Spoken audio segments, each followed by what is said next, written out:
सुबह से लगाए हुए हैं, बोली तक नहीं हुई है, क्या खर्च चलेगा। 60 रुपए कमाने में सुबह से रात के 4 बजे को उठा हुआ हूँ। तीसरी लहर आ रही है साहब, वो बच्चों के लिए आ रही है, तो उसमें भी डरे पड़े हम लोग। और मकान मालिक किराया छोड़ नहीं रहे, वो तो पूरा किराया ले रहे हैं। किसी की डाका डाले या चोरी करे या कत्ल कर दे तो भी तो नहीं बचेंगे, क्योंकि सरकार हमें तो जेल में अंदर डाल देगी, तो हमारे बच्चे उधर मर जाएंगे। जो बिक नहीं रहा माल, माल नहीं बिक रहा बाजार में, 10 बजे तक का बिकेगा। नमस्कार, मैं राखी और आप देख रहे हैं न्यूज़ 31 उत्तराखंड पर आज की पड़ताल। देश में कोरोना की दूसरी लहर ने कोहराम मचा दिया है। बीते कुछ दिनों में भले ही कोरोना संक्रमितों की संख्या में कमी आई है, लेकिन रोज मरने वालों की संख्या में अभी भी कोई कमी नहीं है। दोस्तों, एक साल का वक्त बहुत होता है किसी भी काम को सुनियोजित करने के लिए, लेकिन हमारी सरकार की एक साल में क्या व्यवस्था हुई, ये तो आज पूरा भारत देख रहा है। जबकि विशेषज्ञों के द्वारा हमेशा ही ये बात कही गई थी कि कोरोना की दूसरी लहर बहुत ही घातक साबित होगी, फिर भी सरकार ने कोई ठोस कदम नहीं उठाए। जब लगा कि कोरोना के आंकड़े अब कम होने लगे, तो चुनाव की तैयारियां होने लगी और हर कोई भूल गया कि कोरोना नाम की कोई चीज देश में अब भी मौजूद है।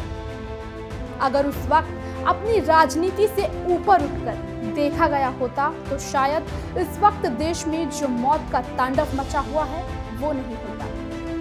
आज न जाने कितने बच्चे अनाथ हो गए और न जाने कितने बूढ़े कंधों ने अपने जवान बच्चों को मुखाग्नि दी। मैं किसी एक पार्टी को दोषी नहीं बता रही हूँ, क्योंकि यहाँ तो हर कोई अपनी राजनीतिक रोटियां सेकने में लगा हुआ है। आज अगर कोई नेता किसी की मदद भी कर दे तो वो फोटो ट्विटर और फेसबुक पर तुरंत वायरल हो जाती है। खैर, ये जो वक्त है ये भी गुजर जाएगा, दौर फिर से नया आएगा। लेकिन इस बीच एक सवाल भी है कि क्या सरकार ने 2020 के लॉकडाउन के बाद भी ये सीख नहीं ली कि लॉकडाउन के बाद आम लोगों के जीवन पर इसका क्या असर पड़ेगा। आपको बता दें कि अप्रैल 2021 में व्यापार घाटा 15.24 बिलियन था, जो अप्रैल 2020 में 6.92 बिलियन डॉलर के व्यापार घाटे पर 120.34% बढ़ गया। और अगर बेरोजगारी की बात करें तो centre for monitoring Indian economy के अनुसार अप्रैल में 2021 के दौरान देश में बेरोजगारी दर 8% पर थी, लेकिन लॉकडाउन और कर्फ्यू में मई में बेरोजगारी दर बढ़कर 14.5% पर पहुंच गई। और लोगों को अब कितनी दिक्कतों का सामना करना पड़ रहा है आप भी देखिए हमारी इस रिपोर्ट में। दुकान बिल्कुल नहीं चल रही है, काम खराब पड़ा हुआ बिल्कुल। अब खाने के भी लाले पड़ रहे हैं, दुकान के बाहर बैठे हैं। अब क्या करें बताओ, लॉकडाउन चल रहा है। अभी एक दिन इन्होंने कहा था कि भाई हाईवे पे जो दुकानें हैं मोटर लाइन की वो खुल जाएंगे, वो भी बंद करवा रखी इन्होंने। अब तो बिल्कुल बेकार हो गया मामला। तो आप अपना घर खर्च कैसे चला रहे हैं? कहाँ चला रहा है, जैसे भी हो रहा है, किसी से उधार लेकर ही चला रहा है। परचून वाले का भी उधार हो गया बहुत। अब कैसे करेंगे, अब ये तो भगवान ही मालिक है। अब आप क्या बताएं? तो सरकार की तरफ से क्या आपको उम्मीद है कि कोई मदद मिलेगी या फिर आप चाहते हैं क्या चाहते हैं? अरे क्या उम्मीद मिलेगी, वो तो सरकार में अपने चक्कर में पड़ी हुई, हम अपने चक्कर में पड़े हैं। कोई अब इससे बीमारी से ही बचना है हमें। बीमारी जो है ये इतनी खतरनाक हो गई, साथ में 2 और ले आई है, ब्लैक फंगस और व्हाइट फंगस। अब इससे भी डर लग रहा है। अब अपने आप को बचाना, दवाई दारू के लिए ही पैसे नहीं है, कैसे करेंगे हम काम। अब बच्चों का भी देखना, पढ़ाई तो मारी गई, अब बच्चों का भी वो साथ देखना कि वो तीसरी लहर आ रही है साहब, वो बच्चों के लिए आ रही है, तो उसमें भी डरे पड़े हम लोग। अब तो जब भगवान ही मालिक है। आपकी जो दिनचर्या है, आपका जो भरण पोषण का काम है वो कैसे चल रहा है? मैम कहाँ चल पा रहा है, इस समय तो बिल्कुल खर्चा भी निकालना बहुत मुश्किल पड़ रहा है। दूध और ब्रेड बेच रहे हैं, इसमें क्या बचता है? तो आपने दुकान के बाहर ही सामान रखा है? ये है कि कुछ नहीं से थोड़ा बहुत चल रहा है, बस थोड़ा बहुत घर का खर्चा चल रहा है, इससे और कुछ नहीं। अब जैसे दुकान का रेंट है, दुकान का रेंट तो दे नहीं पाएंगे इससे, यही है सब। आपका दुकान का कितना रेंट जाता है? 25,000 जी। तो अभी इस वक्त कितना मुश्किल आपके लिए हो रहा है ये दौर? मुश्किल तो बहुत पड़ रहा है, इसमें तो किराया अपनी जेब से देना पड़ रहा है, सब कमाई तो हो रही है। और मकान मालिक किराया छोड़ नहीं रहे, वो तो पूरा किराया ले रहे हैं। बहुत परेशानी में है इस टाइम। सारी चीजें बंद हैं, सारी दुकानें बंद हैं, तो ऐसे में आपका घर कैसे चल रहा है? मैं इधर उधर से दाएं बाएं से ले के चल रहा है। इधर उधर से दाएं बाएं से लेके चल रहा है, रिश्तेदारी मतलब से मांग लिए क्या, किसी से मांग ले रहे हैं, अपने घर का खर्चा चला ले रहे हैं। तो कुछ कहना चाहेंगे, क्योंकि पिछली बार सरकार की तरफ से सुविधाएं दी जा रही थी कि भी आपके में तो सरकार कुछ पूछने को भी नहीं आ रहा है कि आपके वहाँ आटा दाल चावल है नहीं है। पिछली बार तो मैं लॉकडाउन में राशन भी मिला था, आपके में इस फेरे तो कुछ भी नहीं मिला है और बहुत ज़्यादा दिक्कतों का सामना करना पड़ रहा है। 10 बजे दुकान बंद हो जाती है, तो आप अपना जीवन यापन, अपने घर खर्च को कैसे चला रहे हैं? करे और पर क्या करे, उल्टा सीधा करे घर में, और क्या करे, कारोबार तो है नहीं, बिल्कुल मद्दा है। जो बिकने भी माल, आधा माल नहीं बिक रहा बाजार में, 10 बजे तक का बिकेगा, सब्जी उब्जी है, फ्रूट का बिक रहा 10 बजे तक। कर्जा पानी करके काम हो रहा, बस सरकार को मदद नहीं कर रही।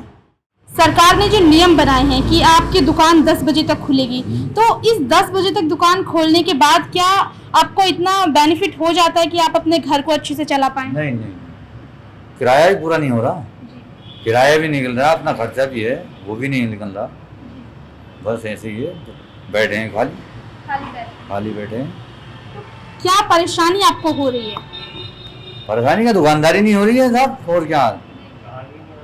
हाँ, कोई गायक ही नहीं आ रहा पनीर के लिए, आजकल बीमारी की वजह से कोई खाना ही नहीं कर रहा आजकल।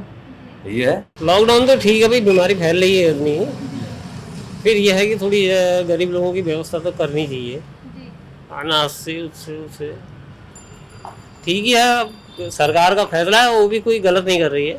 मतलब क्योंकि ये सिर्फ सरकार का फैसला है, इसलिए सही है कि आपको लगता है कि ये फैसला नहीं सही है? होना चाहिए। अब देखिए, अब बीमारी कितनी घट चुकी है, अखबारों में पढ़ रहे हैं और रिपोर्टों में पढ़ रहे हैं, टीवी में देख रहे हैं, फैसला तो सही है। लॉकडाउन लग गया, आपका घर खर्च कैसे चल रहा है? घर खर्च का इसी हिसाब कर रहे हैं, खाना रिक्शा चला रहे हैं, क्या करें, पेट पालना इसी हो रहा है, क्या करूं, मजबूर हूं या फंसा हूं। तो क्या मुसीबतें आपको आ रही? मुसीबत क्या, अब घर पे कोई रोजगार नहीं जो कर लूं, उससे पेट पालना चल रहा है, इसलिए रिक्शा चला रहा हूं, क्या करूं, पेट तो पालना ही है भाई। तो लॉकडाउन में तो लोग मिल नहीं रहे होंगे?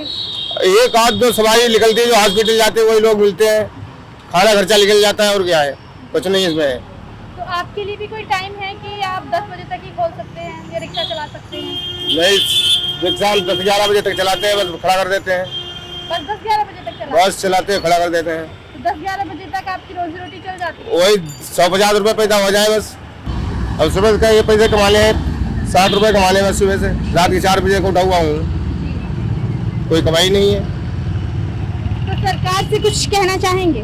सरकार से क्या कहूँ, बताओ, भूखे प्यासे बैठे मर रहा हूँ, खुद दे वही बचा सकते हैं भाई, सरकार के ऊपर है हम तो लोग।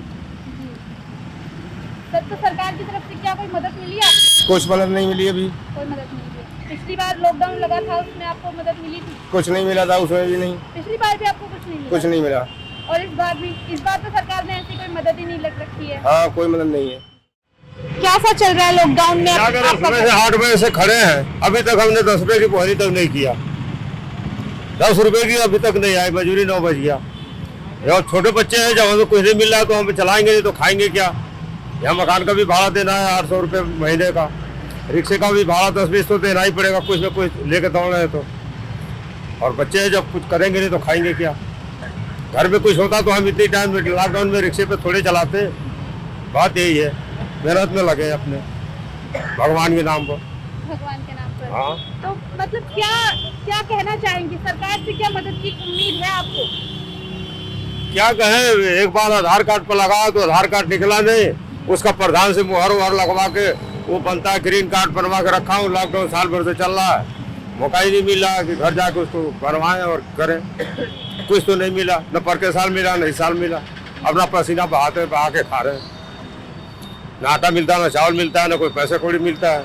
अब इसको भी खड़ा कर दे तो भूखा ही मरना है रोड पे, भिखारी उतरे। बात यही है, दो ही रास्ते बचते हैं, या तो भूखमरी से मर हाँ। जाओ या फिर संघर्ष करते रहो, या फिर अपने जिंदगी का यूज करें, हम किसी के डाका डालें या चोरी करें या कत्ल कर दें तो भी तो नहीं बचेंगे, तो भी सरकार हमें तो जेल में अंदर डाल देगी, तो हमारे बच्चे उधर मर जाएंगे। इसलिए हम अपना सोच समझ के मेहनत कर रहे हैं कि नहीं कुछ मिल रहा तो रिक्शा ही चलाएंगे। हमने फैसला कर लिया। एक में भी जो है कि प्रेस का ड्राइवर हूँ जिला गोरखपुर का, 32 साल हो गए ड्राइवरी करते, और रात दिन चलाने में आँख से दिखाई नहीं देता, हमने छोड़ दिया। रात में नहीं साफ दिखाई देता, अपनी मजबूरी है कि रिक्शे पर बैठ के चला रहा, सफर कर रहा। तो देखा आपने कि लोग कितने परेशान हैं। लोग अपने घरों में रहकर कोरोना से तो बच सकते हैं, लेकिन बेरोजगारी और भुखमरी से इन्हें कौन बचाएगा? क्योंकि सरकार ने तो लॉकडाउन लगाकर अपने कर्तव्य से उत्थान पा लिया, कोरोना पर जीत पाने की तरफ अपने कदम बढ़ा दिए, लेकिन आम लोगों की सुध किसी ने नहीं ली। हालांकि इंसानियत अभी भी कायम है। कितने ऐसे लोग हैं जो आगे आकर लोगों की मदद कर रहे हैं, पर क्या सरकार का कोई दायित्व नहीं बनता कि वो अपनी आवाम पर ध्यान दे? पिछली बार तो लोगों को खाने के लिए राशन और आर्थिक मदद भी की गई थी, लेकिन इस बार तो ऐसा भी कुछ नहीं किया गया। क्या इस बार 10 बजे तक कुछ दुकानें खोलने के निर्देश देकर सरकार को लग रहा है कि सब कुछ सही है? खैर, सरकार के मन की तो सरकार ही जाने, लेकिन इस सब के बीच राज्य दोहरी मार झेल रहा है। बस हम तो यही उम्मीद करते हैं कि जल्द ही सरकार की नींद खुले और वो जनता की सुध ले। न्यूज़ 31 ये कामना करता है कि जल्द ही देश और राज्य कोरोना की गिरफ्त से आजाद हो। आप अपना ध्यान रखें और कोरोना के नियमों का पालन करें और सुरक्षित रहें। अगले हफ्ते आपसे फिर मुलाकात होगी, इसी वक्त इसी जगह। तब तक के लिए बने रहिए न्यूज़ 31 उत्तराखंड के साथ। नमस्कार।